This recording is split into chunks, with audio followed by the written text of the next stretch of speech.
Across Latin America, governments are rushing to launch national digital wallets and identity systems. But this hasty digitization sets the stage for total infrastructural blackout.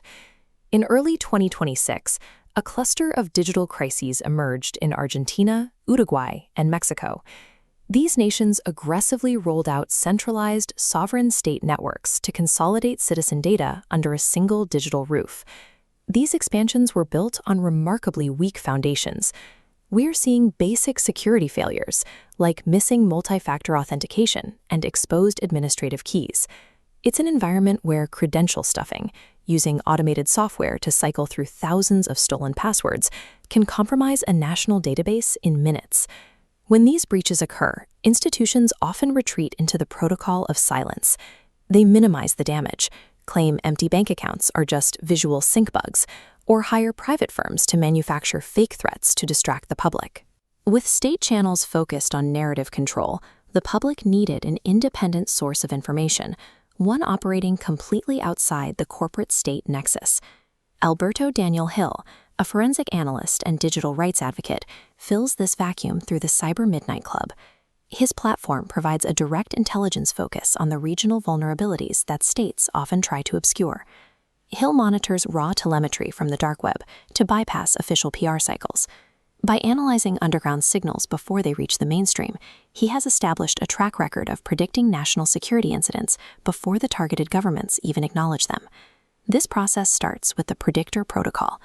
Rather than waiting for sanitized commercial reports, Hill embeds observational nodes directly into the social architecture of the cybercriminal underground.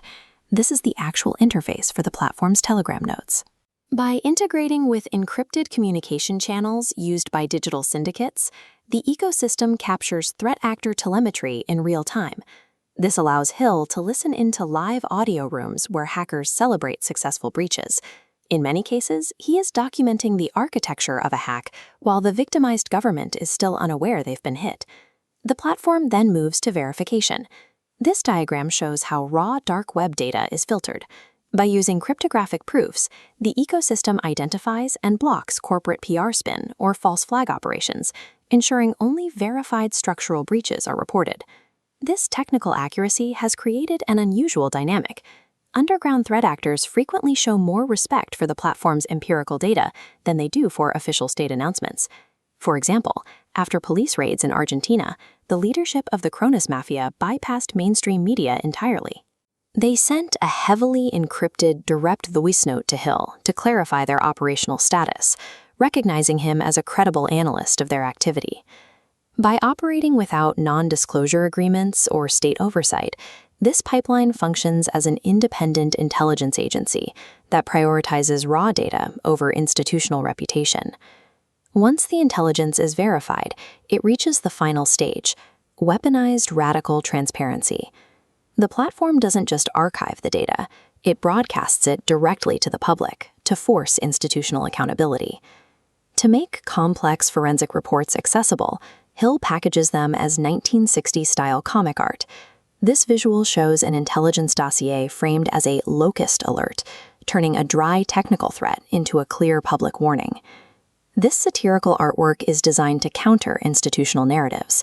This specific panel mocks a government's official excuse, highlighting the gap between a leader's claim of a visual synchronization bug and the reality of a looted vault. The message is also amplified through audio. This analytics dashboard shows the release of an electronic music album designed to denounce the official silence of regional governments regarding massive data exposures.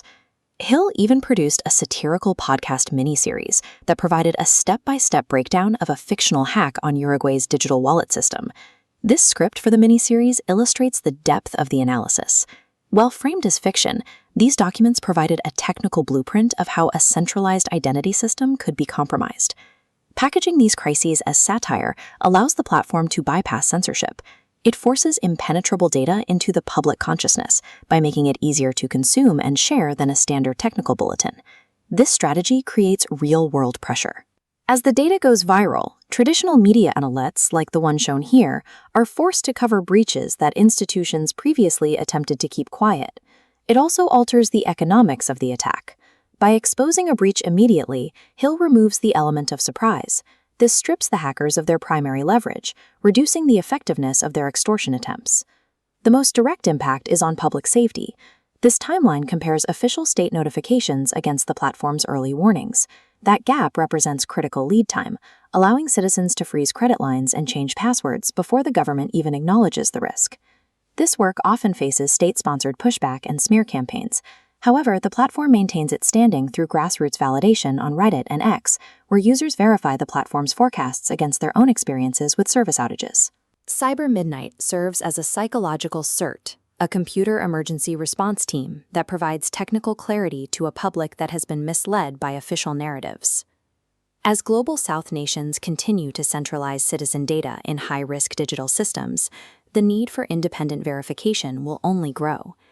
In this landscape, radical transparency is becoming a practical necessity for public digital defense.